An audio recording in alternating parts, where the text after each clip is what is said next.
Then I had Mr. van Houwelingen. Yes, he said regarding the NATO projects that we are addressing them and that I should request certain information from NATO. Indeed, I have received many parliamentary questions and I have answered them extensively, so my response here does not differ from what I have stated in writing. It is, first of all, these are activities of NATO, to which NATO has also given a very clear response. So I see no further reason to request more information about this. It is completely normal for NATO to respond to questions from television and film producers or other interested parties. And that could, for example, be about how NATO operates. So I think it's great that they simply show that. I would do the same if defense received that question, and in fact I do so on a daily basis. And that's why I strongly support NATO communicating publicly. Also about what we do as allies, as armed forces. And otherwise, I think I would just be repeating myself if I were to go over all the answers to the parliamentary questions again. They can all be found. Thank you. Mr. van Houwelingen. Yes, but the question was, and I have asked it twice, to request NATO to send a description to Parliament.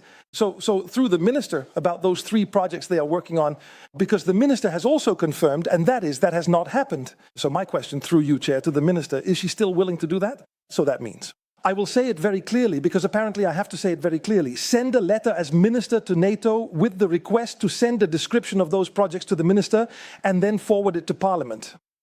That has not happened. So does the Minister want to do that?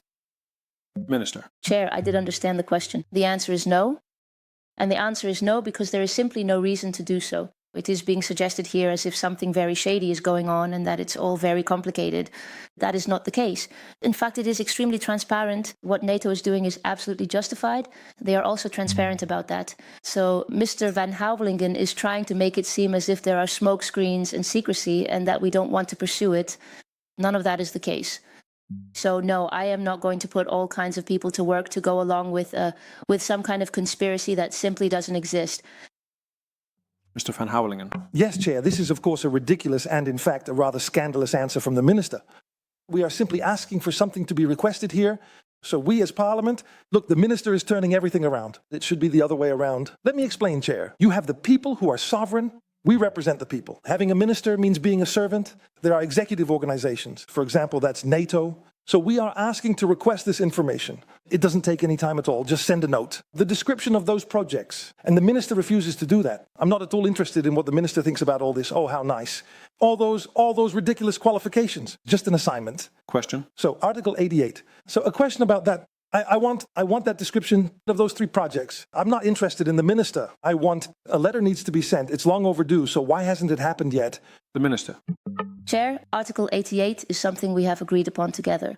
That has nothing to do with NATO, and I have already given the answer. And if Mr. van Houwelingen is really interested in what NATO is doing, the whole point is that they are actually super transparent about it, and they show that and participate in projects and with television producers to make it visible as well. Yes, and it's rather odd that Mr. van Houwelingen objects to that transparency and then tries to cast it in a smokescreen that isn't there. There is absolutely nothing going on there, and anyone who is interested can look it up themselves. Yes, Chair, what a pity. Then I'll just make my interruption here.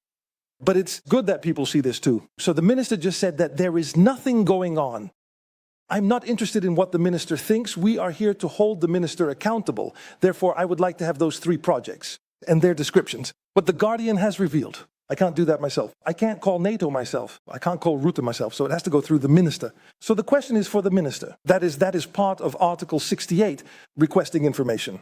Whether she, as soon as possible, will ask you, Chair, to request from NATO a description of those 3 projects. And that is being refused. That is a kind of refusal to work. The minister refuses to do that, so I will just conclude. Then I have one more interruption left. Chair, in any case, I think there will probably be a motion of no confidence coming because the minister refuses to do her job. Of course, we can't have that. The Minister. Chair, my job also includes being able to think for myself. So that's what I'm doing here. And I think I very much agree with Mr. Houwelingen that it's very good that people see this.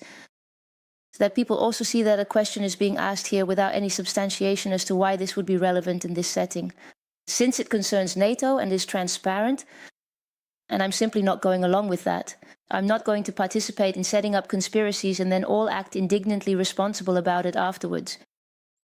So if Mr. van Houwelingen finds that unfortunate, I look forward to receiving his motion. That was it for me.